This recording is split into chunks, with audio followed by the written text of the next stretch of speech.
quero convidar você a abrir a sua Bíblia em Provérbios capítulo 2, versos de 1 a 6.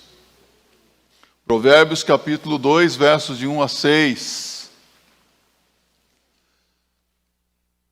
Assim diz a palavra do Senhor: Filho meu, se aceitares as minhas palavras e esconderes contigo os meus mandamentos, para fazeres o teu ouvido atento à sabedoria, e inclinares o teu coração ao entendimento, se clamares por conhecimento e por inteligência alçares a tua voz, se como a prata a buscares e como a tesouros escondidos a procurares, então entenderás o temor do Senhor e acharás o conhecimento de Deus.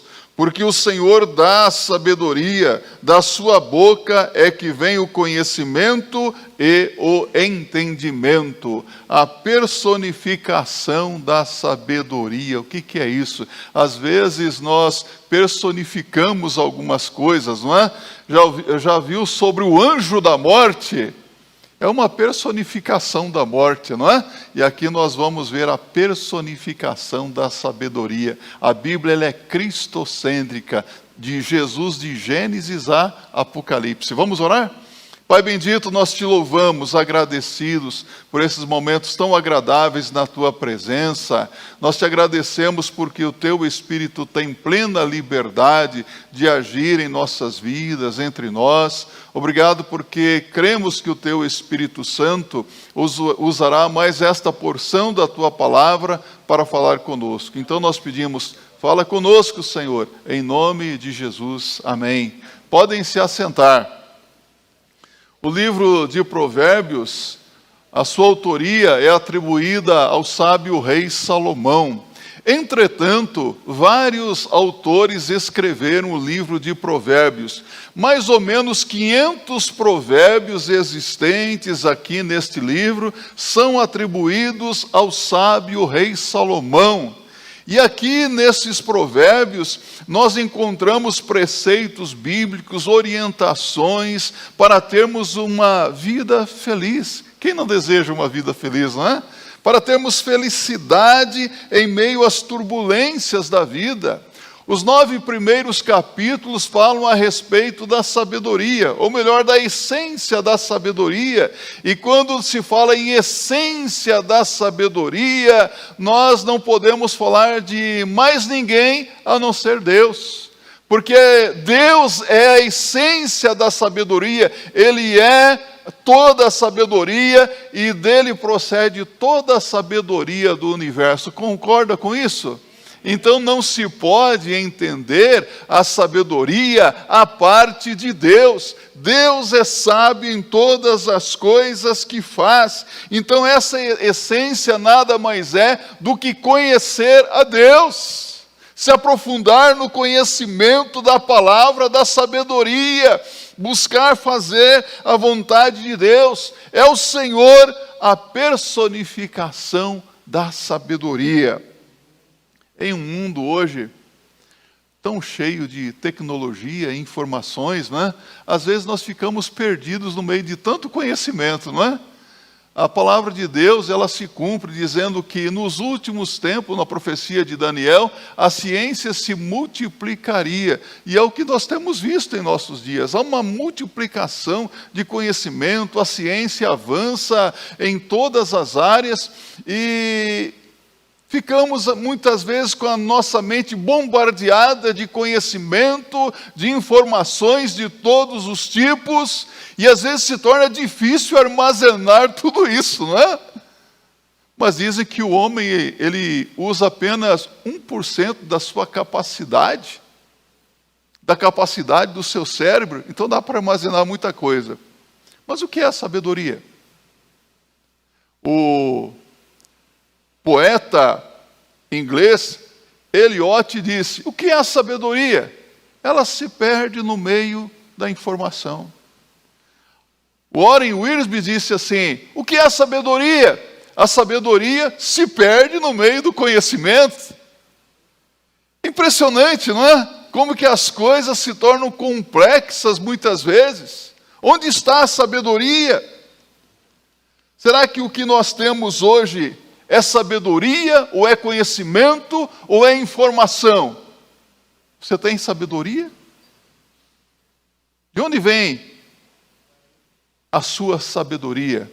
Observe que nesses versos bíblicos, nós lemos que a sabedoria é personificada em Deus, e o autor nos mostra os passos que nós devemos dar para que Deus nos proteja no meio das turbulências da vida. Quais são esses passos? Hoje pela manhã nós vimos alguns passos também para que o milagre aconteça. E agora, à noite, nós vamos ver os passos para que Deus nos proteja no meio das turbulências, das tribulações desta vida. E o primeiro deles é receber a palavra de Deus. Repita comigo. Receber a palavra de Deus. O autor sagrado diz: filho meu, se aceitares as minhas palavras e esconderes contigo os meus mandamentos. Filho meu, Deus fala conosco como um pai fala com um filho. Se aceitares a minha palavra, então o primeiro passo que ele nos ensina para que conheçamos é que aceitemos as suas palavras. Você aceita a palavra de Deus como sendo verdadeira e fiel? Você crê na palavra de Deus? Por que isso é tão importante? Porque o Senhor conhece a natureza humana, o Senhor sabe quem nós somos, o Senhor conhece a nossa estrutura, o Senhor sabe que muitas vezes o homem tenta construir a sua própria sabedoria. Hoje nós vivemos em um mundo em que determinadas pessoas maldosas, em determinados momentos de conflito, elas dizem mais ou menos assim: vamos usar de sabedoria para resolver isso. E quando se diz usar de sabedoria, estão dizendo, vamos fazer algumas maracutaias, alguns mandacarismos, vamos dar um jeitinho para que as coisas nos favoreçam. Então essa é uma sabedoria mundana, diabólica e que não procede de Deus. Deus conhece a natureza humana. Deus sabe como que nós agimos para construir a nossa própria sabedoria. O sentido de verdade absoluta se perde no contexto da relatividade em nossos dias. A verdade absoluta, nós cremos que Jesus Cristo é a verdade, não é mesmo? Mas certo e errado muitas vezes caem nesse contexto como não sendo verdades absolutas. Cada um tem a sua própria verdade. O que pode ser certo para um é errado para o outro, o que é errado para um é certo para o outro. Então vivemos num mundo aí onde conceitos de certo e errado se tornam obsoletos. Pois o que manda é a subjetividade de cada um. Tudo é subjetivo. Tudo é relativo. Assim, aceitar a verdade da palavra de Deus como absoluta pode ser uma grande coisa no meio desse mundo tão complicado e complexo que nós estamos vivendo. Porque aceitar a palavra de Deus como sendo verdade é o principal para conhecermos a sabedoria de Deus. Você aceita a verdade da palavra de Deus? Sim? Se você aceita a verdade da palavra de Deus, então você tem que dirigir a sua vida diariamente pela palavra. Nós, os cristãos batistas, nós costumamos dizer que nós cremos que a Bíblia é a palavra inspirada de Deus, portanto, é a nossa única e infalível regra de fé e prática. Regra de fé e prática. Mas parece que alguns apenas confessam a sua fé em Deus, em Jesus, que creem na Bíblia, mas no dia a dia não colocam em prática o ensinamento da palavra de Deus. Não aplicam a sabedoria de Deus no seu viver diário. Ou seja, isso implica em colocar o Senhor como o primeiro em nossas vidas, em como proceder no meio de uma sociedade corrupta e perversa, em como ser homem, em como ser mulher, em como ser filho, como ser filha, como ser marido, como ser esposa.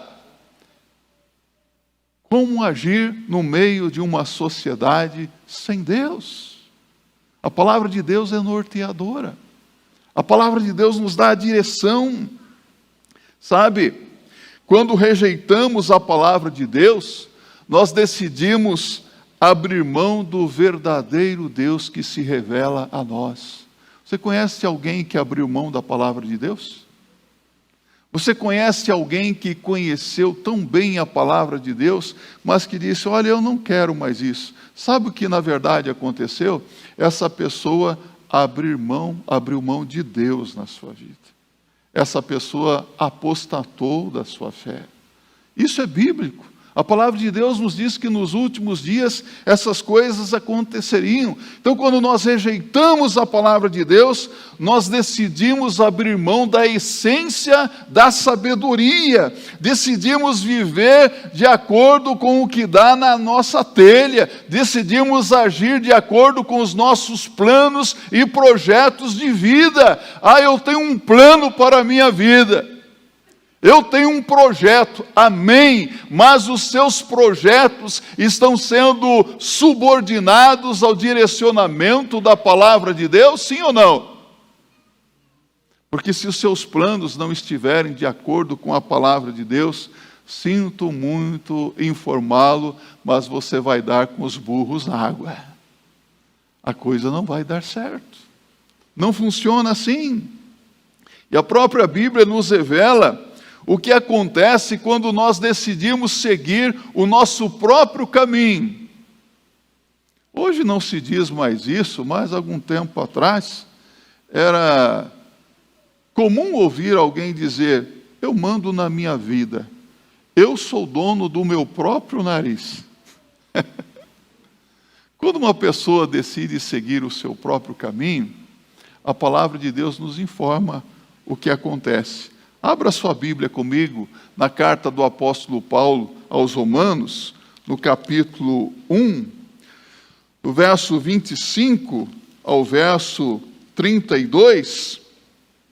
O apóstolo Paulo, então, revela o que acontece quando seguimos este caminho. Diz assim, pois mudaram a verdade de Deus em mentira, e honraram e serviram mais a criatura do que o Criador, que é bendito eternamente. Amém. Por isso Deus os abandonou às paixões infames, porque até as suas mulheres mudaram o uso natural, no contrário à natureza. E semelhantemente também os homens, deixando o uso natural da mulher, se inflamaram na sua sensualidade uns para com os outros, homens com homens, cometendo torpeza e recebendo em si mesmos a recompensa que convinha ao seu erro. E como eles não se importaram em ter conhecimento de Deus, assim Deus os entregou a um sentimento perverso, para fazerem coisas que não convêm, estando cheios de toda iniquidade, fornicação, malícia, avareza, maldade, cheios de inveja, homicídio, contenda, engano, malignidade, sendo murmuradores, detratores, aborrecedores de Deus, injuriadores, soberbos, presunçosos, inventores de males, desobedientes aos pais e às mães, nécios, infiéis nos contratos, sem afeição natural, irreconciliáveis, sem misericórdia, os quais, conhecendo o juízo de Deus, que são dignos de morte os que tais coisas praticam, não somente as fazem, mas também consentem aos que as fazem. Veja o que acontece com o que segue o seu próprio caminho. Não temos visto isso? Não temos nos deparado com esse tipo de homem, com esse tipo de mulher em nossos dias? Homens que se entregam à malícia, à fornicação, à prostituição, aos adultérios, que estão inventando males todos os dias. Nós vemos isso até mesmo aí na nossa sociedade brasileira de uma forma muito acentuada nos últimos dias. Parece que até mesmo os nossos líderes, os nossos governantes estão inventando males todos os dias. Você percebe isso? A ausência de Deus, a falta da sabedoria do alto. É por isso que as profecias bíblicas nos revelam que nos últimos tempos as pessoas abandonariam a palavra de Deus e os seus valores e construiriam um tipo de vida, um tipo de sociedade sem Deus, e tenho para mim que é um tipo de sociedade semelhante à que temos em nossos dias. Se não, abra a sua Bíblia aí comigo em 2 Timóteo, capítulo 3, versos de 1 a 5. Veja o que diz o apóstolo Paulo. Sabe, porém, isto, que nos últimos dias sobrevirão tempos trabalhosos, porque haverá homens amantes de si mesmos, avarentos, presunçosos, soberbos, blasfemos, desobedientes a pais e mães, ingratos, profanos, sem afeto natural, irreconciliáveis, caluniadores, incontinentes, cruéis, sem amor para com os bons, traidores, obstinados, orgulhosos, mais amigos dos deleites do que amigos de Deus, tendo a aparência de piedade, mas negando a eficácia dela. E o conselho final? Destes, afasta-te. Não é para ter comunhão com esse tipo de gente. O azeite e a água se misturam? Se você mexer bem, você vai perceber que o azeite ele vai ficar por cima. Justos e injustos não se misturam. Quem teme a Deus age de forma diferente. Quem recebe a palavra de Deus tem uma visão diferente da Bíblia.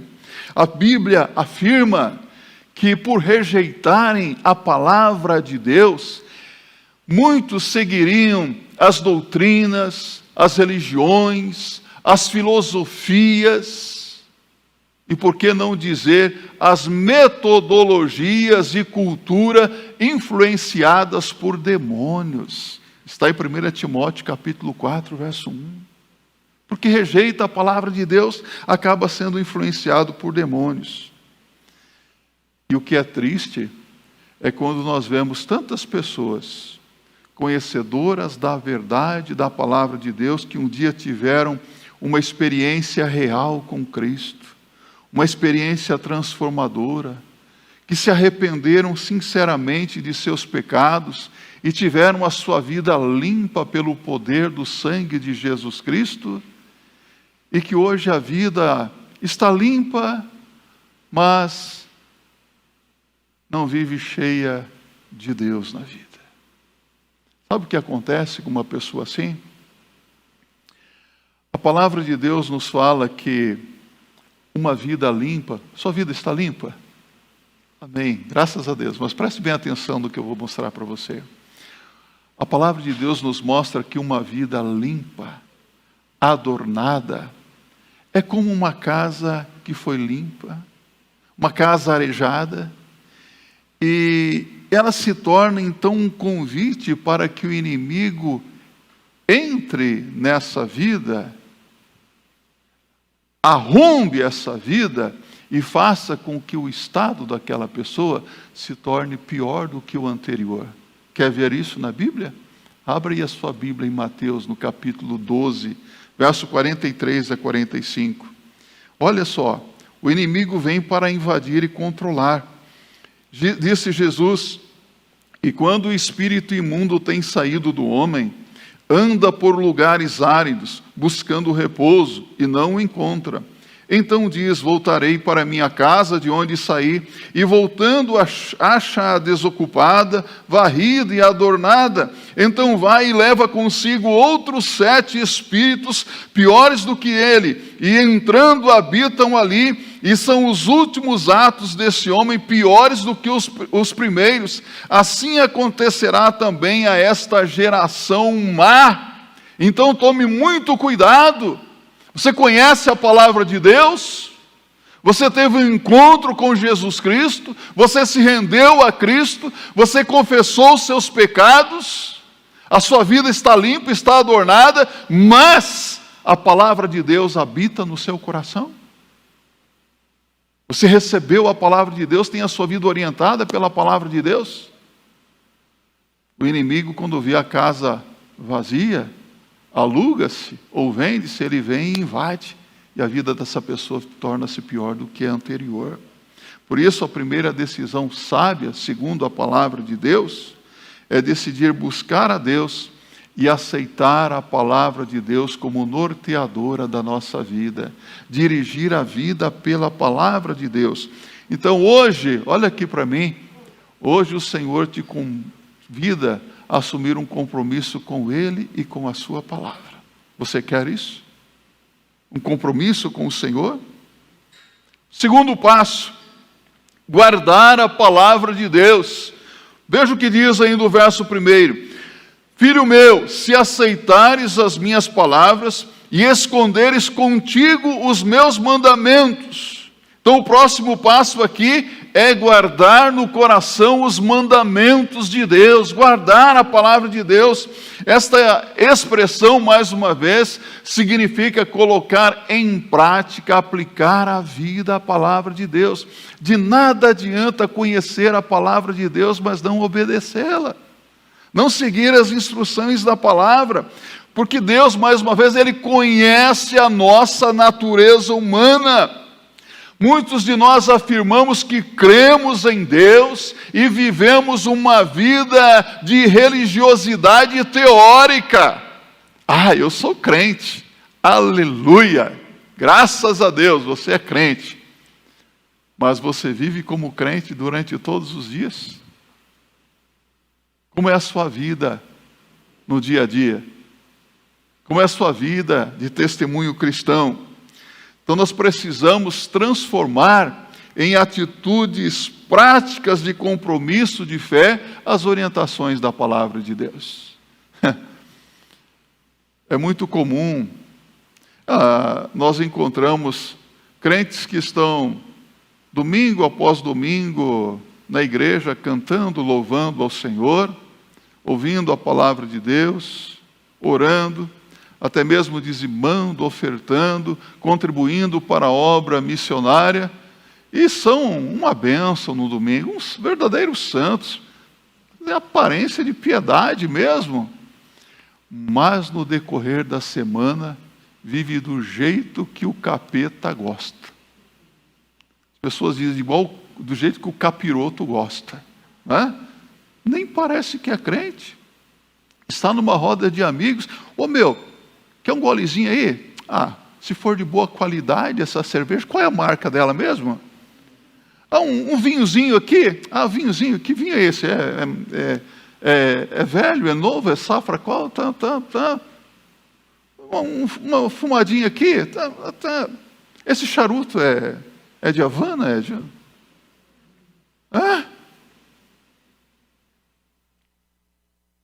Sabemos o que é ser crente. Não podemos ser legalistas, não é não fumar, não beber, não dançar, não jogar. Ser crente é crer, é amar, é obedecer, seguir ao Senhor Jesus Cristo. Mas eu quero dizer para você uma coisa. Certa feita, um pastor, ele foi na casa de um membro da igreja e o marido não era crente. E o marido estava lá tomando uma cervejinha, e parece que naquela época, não sei se ainda existe, Skol ainda existe ou não? Essa marca existe, Skol? Ninguém sabe. Existe? Existe.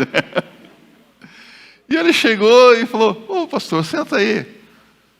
Toma um golezinho de cerveja comigo. Ele falou, que marca é? Tá. Aí ele começou a tomar um pouquinho também, né? Aí, até quase salivou minha boca aqui, é só de lembrar da escola. Quase que eu tive uma recaída do velho homem, gente. Aí o marido deixou o pastor tomando a cervejinha lá na sala. Foi lá na cozinha e falou, vem cá, vem dar uma olhada, olha lá. Vem ver o seu santo bebendo cerveja. Nós sabemos o que é ser crente, não é? Mas o mundo olha o crente de forma diferente. O mundo quer que vivamos a palavra de Deus de uma forma que eles não conseguem viver. E por isso nós precisamos tomar cuidado no nosso viver diário, no nosso bom testemunho, viver a vida de Cristo. É interessante que Jesus ele se assentava com publicanos e pecadores, não é verdade? Mas Jesus participava com eles. A comunhão de Jesus era com os seus discípulos, apóstolos. Era diferente. Então nós precisamos transformar atitudes, práticas de compromisso de fé, orientados pela palavra de Deus. Como? Recebendo Jesus de fato como nosso único e suficiente Senhor e Salvador pessoal. E uma maneira, um ato de demonstrar publicamente a nossa fé em Jesus é o batismo, não é verdade? O batismo é símbolo da salvação na vida do crente e a porta de entrada para a família de Deus, o corpo espiritual de Cristo, que é a igreja. E uma vez como membros do corpo de Cristo, que é a igreja, nós devemos viver como servos e servas de Deus, como ovelhas do Senhor Jesus Cristo. E isso implica em uma tremenda responsabilidade. Porque, lamentavelmente, muitas pessoas estão envergonhando o Evangelho de Jesus Cristo, envergonhando a igreja com a sua vidinha tão cheia de pecados, com a sua vidinha dupla, com a sua vida de desobediência a Deus. Deixa eu dizer uma coisa aqui para você. Deus não quer os seus louvores. Deus não quer as suas adorações, Deus não precisa do seu dinheiro. O que Deus quer é que você tenha compromisso com Ele e com a sua palavra. Porque se você estiver comprometido com Jesus e com a palavra, naturalmente você vai levar uma vida que vai glorificar o Senhor. E as pessoas vão olhar para você e vão dizer: eu quero ter a vida que esse homem tem, que essa mulher tem. Eu não sei o que é, mas essa pessoa é diferente. E você não vai precisar nem falar que é crente. Elas vão querer ter o que você tem. Somos desafiados a viver a palavra sempre, pautar a vida em todos os âmbitos pela palavra de Deus. A vida, que vida, pastor? A sua vida financeira. O crente deve ter uma vida financeira equilibrada. É inadmissível um crente ficar devendo aqui, ali, acolá. O problema não é o seu salário. Quem ganha um salário mínimo deve viver dentro da sua realidade financeira, não é mesmo? Quem ganha 10 salários mínimos, quem ganha 50 mil, 100 mil, aleluia, já pensou se nós ganhássemos isso? Dava para fazer tanta coisa, né? Já pensou você com salário de deputado? Uau! Submeter a sua vida financeira a Deus, a sua vida emocional, a sua vida afetiva, sentimental, a sua vida material, a sua vida espiritual, a sua vida familiar, toda a sua vida, a vida na sua integralidade, orientada pela palavra de Deus. Seguir a orientação da palavra de Deus. Hoje o Senhor te convida a dar mais esse passo de fé na sua jornada cristã. Seguir ao Senhor. Se você crê que a Bíblia é a palavra de Deus, assuma então um compromisso de viver segundo os princípios da palavra de Deus. Você crê? Então assuma esse compromisso. Eu vou viver de acordo com os princípios da palavra de Deus, de acordo com os mandamentos de Deus. Esse é um compromisso difícil, não é? Quem gosta de esportes radicais aqui? Alguns gostam, não é? Já que você gosta de esportes radicais, de adrenalina, esse aqui é um compromisso radical. Não é para qualquer um, não. Não é qualquer um que pode ser crente. Sabe o que a palavra de Deus diz? O caminho é estreito, a porta é apertada, e poucos são os que entram por ela. Esse negócio de compromisso com Deus não é para qualquer um, não. É para quem assume o compromisso. Você está disposto a fazer esse compromisso com o Senhor? A dar esse passo de fé? Terceiro passo, inclinar o coração à palavra de Deus. Olha que lindo!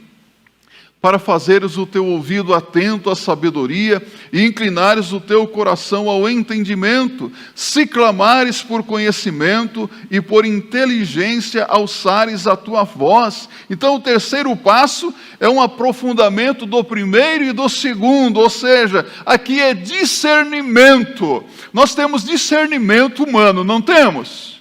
Ora, desde que nós nos entendemos por gente, nós começamos a perceber algumas coisas, não é fato? Nós aprendemos com os nossos pais o que é mão, o que é pé, o que é cabeça, aprendemos o que é certo, o que é errado, não aprendemos? Nós também precisamos, além desse discernimento humano, de discernimento espiritual. É quando você vê um arbusto e você percebe que aquele arbusto não é um quadro, a figura de um arbusto, mas ele tem folhas e galhos. Mas se você olhar atentamente, você percebe que ali você não tem um arbusto apenas, você vê que tem um galho se movimentando, e que não é o vento que está movimentando aquele galho. Você percebe com o seu discernimento espiritual que é o inimigo que está camuflado ali. Compreende o que eu estou dizendo? Discernimento. E ter discernimento, em outras palavras, é ter uma maturidade espiritual. Quanta gente imatura, que conhece tanto de Deus e da palavra de Deus, e às vezes eu tenho a impressão que se o pastor desse oportunidade para qualquer membro da igreja pregar ou fazer um estudo bíblico, viriam e fariam estudos bíblicos e pregariam até melhor do que muitos pastores, porque conhecem muito de Bíblia, têm muitas informações, e tem muitos que são membros de igreja há décadas. São velhos na sua caminhada, mas lamentavelmente ainda estão babando pelo canto da boca. São bebês, não cresceram, são imaturos, vivem choraminguando, vivem murmurando. Já foi em alguma creche alguma vez? Já? Nossa, eu fui numa creche aqui no Campo Limpo e tinha mais ou menos umas 60 crianças ali. E é interessante que você vê crianças andando, crianças deitadas no colchãozinho ali, crianças tomando mamadeira, crianças chorando, crianças tendo a sua fralda sendo trocada. E eu fiquei admirado ao ver a agilidade daquelas mulheres ali, trocando fralda, dando mamadeira, dando banho, colocando para dormir, acordando. Às vezes eu tenho a impressão que a igreja se parece com uma creche. Bebês chorões, ou por que não dizer, anões espirituais. Verdadeiro analfabetismo bíblico, porque não amadureceram, não inclinou o coração à palavra de Deus, não aprenderam ainda a discernir os tempos, a discernir as coisas que estão acontecendo. Então, quando a palavra de Deus fala de discernimento, ela está dizendo: ei, abra os seus olhos. Nós cantamos: abra os olhos do meu coração, mas peça para Deus abrir os olhos do seu entendimento, a te dar discernimento das filosofias, das doutrinas, das religiões, das ideologias. Discernimento espiritual. A palavra de Deus nos diz que o profeta Eliseu, ele adivinhava, aliás, Deus lhe revelava o que ia acontecer lá na câmara do rei, né? E nos diz lá em 2 Reis, no capítulo 6, verso 15 a 18, que quando eles se levantaram pela manhã, o moço de Eliseu se levantou e viu que a cidade estava cercada pelos soldados inimigos. E então ele foi preocupado procurar o profeta Eliseu, e Eliseu orou a Deus para que Deus abrisse os olhos do seu moço, do seu servo, e fechasse os olhos dos soldados inimigos. E quando o moço de Eliseu abriu os seus olhos, Deus abriu os olhos do moço de Eliseu, ele viu carros, uma multidão ali de anjos cercando, carros de fogo em volta de Eliseu, e Eliseu orou, e aqueles soldados inimigos foram feridos de cegueira e não conseguiram fazer absolutamente nada.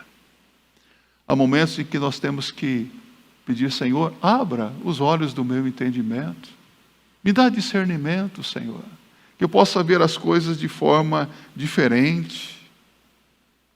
Quantos são os servos de Deus imaturos, incapazes de ver a realidade com os olhos de Deus? Você está vendo as coisas com os seus olhos ou com os olhos de Deus? Por isso o conselho aqui é inclinar-se à palavra, inclinar-se ao discernimento, ou seja, esta precisa ser uma meta de nossa vida espiritual, um exercício diário de tentar entender o que está à nossa volta com os olhos do Senhor. Isso implica em disciplina. Algumas vezes você só precisa aplicar a palavra de Deus à sua realidade. Outras vezes você precisa se debruçar na presença de Deus em oração. Outras vezes você precisa deixar o Espírito Santo falar à sua mente, mostrando para você o que você precisa fazer. Há pessoas que são diferentes. Alguns precisam de sinais, né? Ah, Senhor, me dá um sinal. Você precisa olhar para a palavra de Deus. A palavra de Deus é norteadora. Não sei qual é o meio, qual é o segredo, mas eu vejo aqui que Deus quer que você se incline à sua palavra, que você o busque ardentemente para discernir as coisas que estão acontecendo, discernir a sua vida com os olhos espirituais. E mais uma vez eu quero perguntar: você quer inclinar o seu coração a essa jornada de fé? Você quer assumir esse compromisso com Deus? Eu preciso de discernimento a cada dia. Eu preciso a cada dia que o Senhor me mostre as coisas ao meu derredor. Senhor, me ajuda a entender o que eu não compreendo, porque nós não entendemos muito bem as coisas às vezes, né? Então, Senhor, me ajuda a entender. Finalmente, clamar por sabedoria e estudar a palavra a fim de descobrir a vontade de Deus. Há pessoas que, lamentavelmente, até hoje não descobriram qual é a vontade de Deus para a sua vida. E a vontade de Deus está aqui na palavra. Olha o verso 4 e 6. Se como a prata buscares e como a tesouros escondidos a procurares, então entenderás o temor do Senhor e acharás o conhecimento de Deus, porque o Senhor dá a sabedoria, da sua boca é que vem o conhecimento e o entendimento. Então aqui, o último passo que nos é apresentado é que quando nós fazemos do Senhor a personificação da sabedoria, o nosso maior tesouro, as coisas começam a mudar na nossa vida. E começam a mudar para melhor. Este é o princípio da caminhada com Deus, tanto no Antigo como no Novo Testamento. Você abre o Antigo Testamento e você lê, por exemplo, em Jeremias 29, 13. O que é que diz lá? Buscar-me-eis e me achareis quando me buscardes de todo o vosso coração. Aí você vai para o Novo Testamento. Mateus 6,33. O que é que diz? Mas buscai Em primeiro lugar, o reino de Deus e a sua justiça, e todas as demais coisas vos serão acrescentadas. Então a Bíblia nos ensina que a única maneira de nós conhecermos a Deus, aprendermos a respeito do temor de Deus e desfrutarmos da sabedoria de Deus, é colocarmos o Senhor como o maior tesouro da nossa vida. A Bíblia fala aqui de um tesouro escondido. Buscar ao Senhor, a maior busca de nossa vida, acima de qualquer outra coisa. Porém, o Senhor Jesus Cristo diz em Lucas 14, 26, se alguém vier a mim e não aborrecer a seu pai, e mãe, e mulher, e filhos, e irmãos, e irmãs, e ainda também a sua própria vida, não pode ser meu discípulo. Repita comigo. Não pode ser meu discípulo. Nós gostamos de ouvir a coisa de forma positiva, não é? Mas Jesus está dizendo, não pode. Não pode ser meu discípulo quem não está disposto a fazer isso.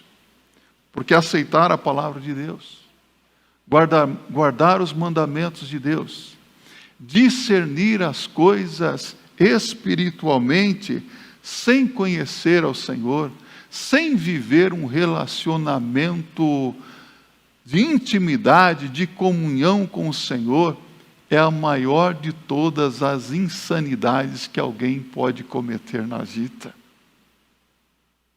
De que adianta conhecer tanto, saber tanto?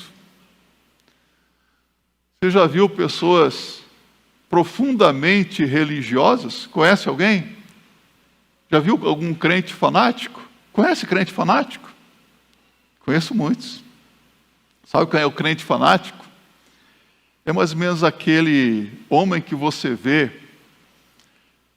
numa segunda-feira, um sol a pino,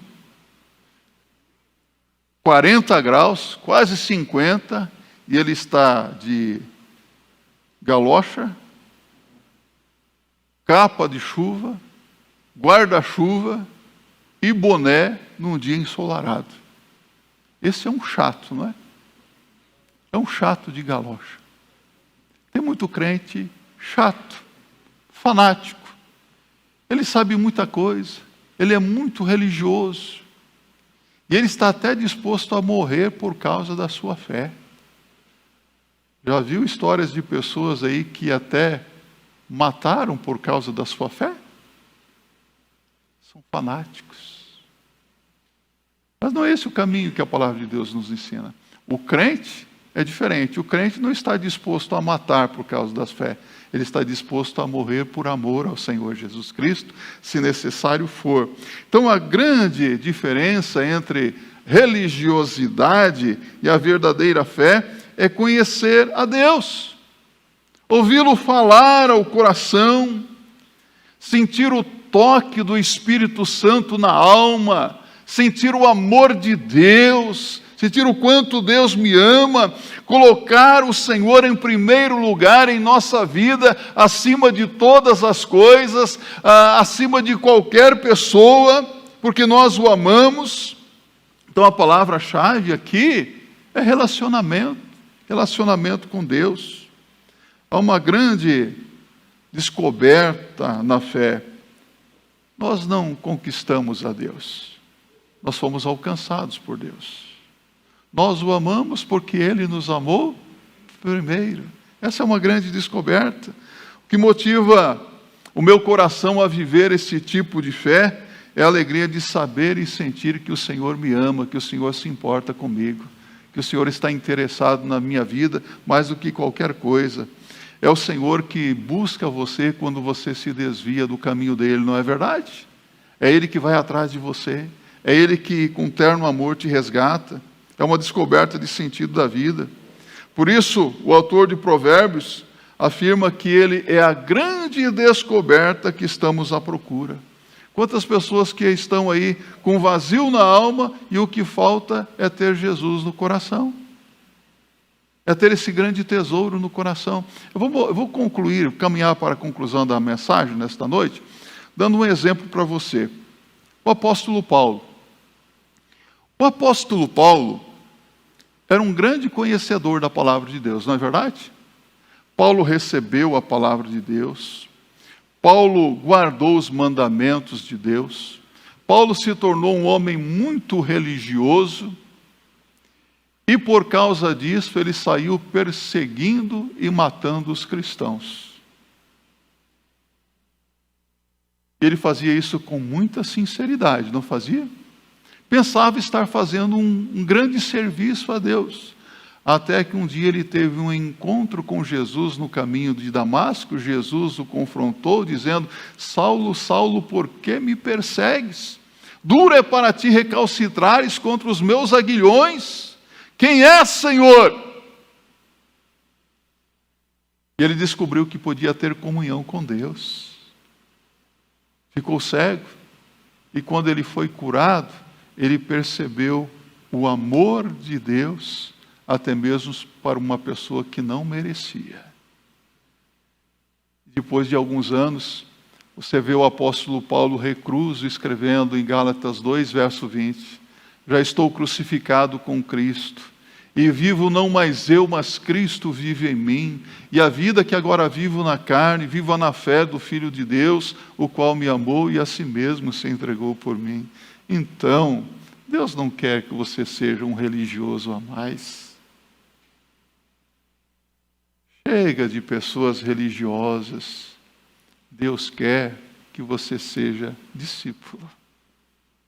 Que você tenha a palavra dele no seu coração. Que você tenha Jesus como o maior tesouro da sua vida.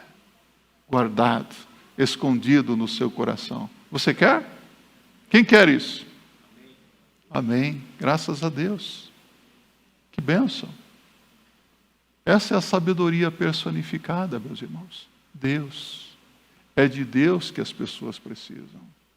É de Deus que nós precisamos todos os dias da nossa vida. E nortear a nossa vida pelos passos de nosso Senhor e Salvador Jesus Cristo, conforme revelado na sua palavra. Amém? Que assim seja para a glória de Deus.